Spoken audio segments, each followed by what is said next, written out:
I'm sitting here with Jason McNeill. Jason, tell us about your latest project. I just finished a movie called House of Manson from Microbay Pictures, which was a real treat for me.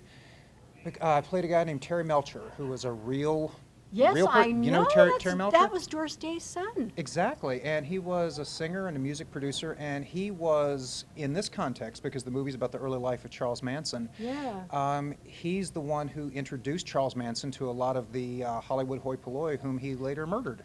Oh my Manson, not gosh. Terry Melcher.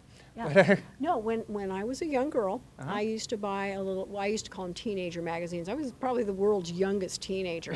As I begged my mother, please buy me a 16 magazine. Terry Melcher was a good-looking man. Oh, well, thank you. And he was somehow connected with Paul Revere and the Raiders, Mark Lindsay, and all that. So when does this movie come out? I'm looking forward to it. It is in post-production now. It is due out, I'm thinking October-ish. I could be wrong. Wow. But it was a real treat for me. I'm known mostly for doing martial arts action roles, of course. That's what we're talking about.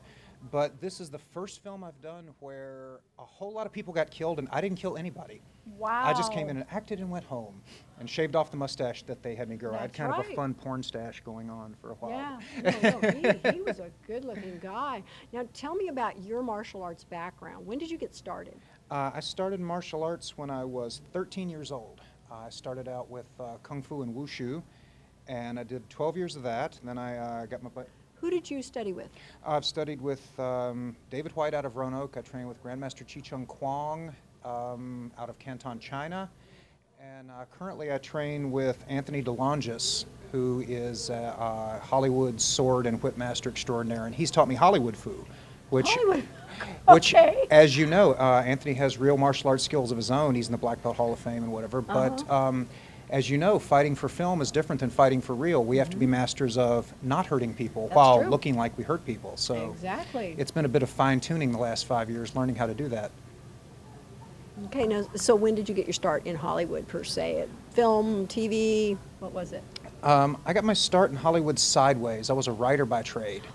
And we need to talk. I sort of fell into, because I did martial arts, I started doing celebrity martial arts interviews, and then I'm doing entertainment interviews, and then people kept telling me, you look like you should be an actor, and I finally went, okay.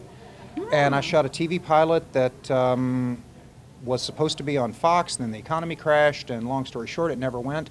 And next thing you know, I'm living in Hollywood and doing films. I'm living a completely different cliche than I thought I would. Wow, that's great. Yeah, I've been working on writing some scripts. I have a very interesting story I won't go into right now, but just found out a few years ago that my parents weren't my birth parents. Oh, goodness gracious. But it was the way that they got me was not legal, so it makes it a very interesting story, and the way that I found out is very interesting too. So I won't give it away, but we'll talk soon. Well, you don't give it away now, but let me know when it's finished, because when it gets made. Okay. So again, don't give it away now, but let me know when it's finished, because that sounds interesting. I'm intrigued. That's a story I haven't heard before. All right. Well, I will be in touch. Okay, cool. All right. Well, thank you. Thank you. And with me now is Michael Worth. Welcome, Michael. Glad to be here. You know, when I first saw a photo of you, I thought it was Bradley Cooper. Yeah, I get that a lot, actually. No. Well, maybe you could double. Thank you. That was very kind of you. Maybe you could double for him. I'll work on it. I'll see. Maybe. Yeah. It's a good idea. You know. Yeah. I'll put that out there.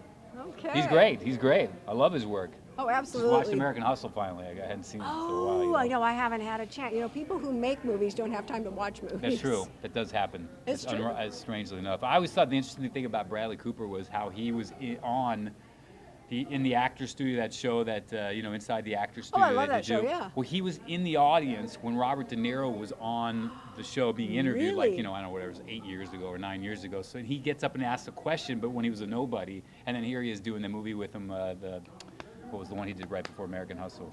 You know, the other one with De Niro, so I thought that was kind of a cool little way that worked out. It happened, strangely enough, many years ago.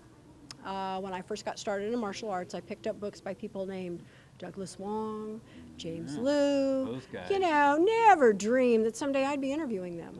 And now I'm friends with these wonderful people. Oh, James Liu's the craziest. Oh my I don't gosh. even know who he is. Who is James Lou? Oh, come on. I'm just Oh, kidding. no, he's James, great. I have his book. I got his book. I got Cynthia Artist- Rothrock's book. yeah. I got all Eric Lee's. I still got them. Now that's somebody who's crazy, is Eric. Yeah, in a Eric good is way. crazy. In a Yes, good way. he is. I wish I knew him in his younger years. If he wasn't crazy, he wouldn't be Eric Lee. You know. This is true. Yeah. Yeah, I wish I'd gotten invited to some of those wild parties, you know.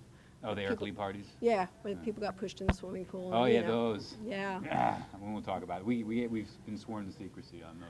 Now, you have a pretty impressive resume, Oh. and I noticed that you were on Desperate Housewives. Oh yeah, that's right. Yeah, I have some interesting Desperate Housewives stories. You do. Many years ago, I was a seat filler. I'm with a little talent agency, Divorce Studios. Mhm. And Carolyn sent a group of us to be seat fillers at People's Choice Awards. So we were really about the last people seated. Well, we were seated with the cast of Desperate Housewives. Ah, And they put me in front of Marcia Cross. So now you got two redheads. she was great. Oh my God, no. We actually kind of became friends, and I'll tell you why. During a commercial break, she had just been on camera, and she went off about how awful she had looked on camera, and she was just, oh my God, I look terrible. It's like, I'm thinking, really, lady? Really? She was just, you know, gorgeous, absolutely gorgeous. Yeah. So I did the ultimate no-no, the thing you are not supposed to do as a seat filler, which is don't talk to the talent. Oh yeah. And I turned around and I looked her right in the eye, and she looked at me like, how dare you? And I said, look, you're beautiful, okay? And I turned back around and I hear this little, thank you. Next thing I know, the gentleman next to me, Mark Cherry, shakes my hand, says, hi, I'm Mark Cherry. Oh, how so funny. that's my connection. Not only that, Catherine Houston was my peer group governor at the Academy of Television Arts and Wow, Sciences. so you got a connection. I you had got a desperate connection. connection. Oh my goodness. So tell me about that role. What did you play? That was good. I played a self-defense instructor, and I was there teaching them all how to do self-defense and do martial arts. And of course, I think Marcia Cross and what's her name? Describe her. Super Lois Clark. Oh yeah, Terry. Terry Hatcher. Yeah. Were actually really fighting with each other, or pissed Uh-huh. off at each other. And so as they're doing their self-defense moves, they're really cranking each other and throwing each other. It was pretty funny. You know, it was good. It was a good scene. And so I just get a guest star on that one episode and did it.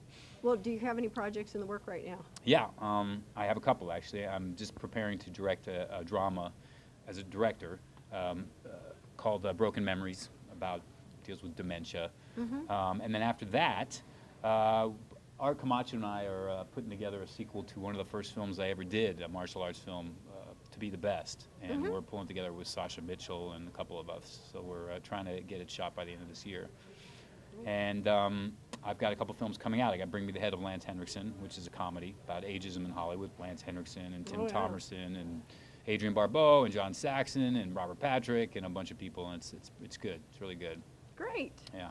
Well, I'm looking forward to it. And thanks so much for this interview. Oh, thank you. It's always good to be pulled over for a little interview every once in a while. Okay, great. Thanks. Thank you.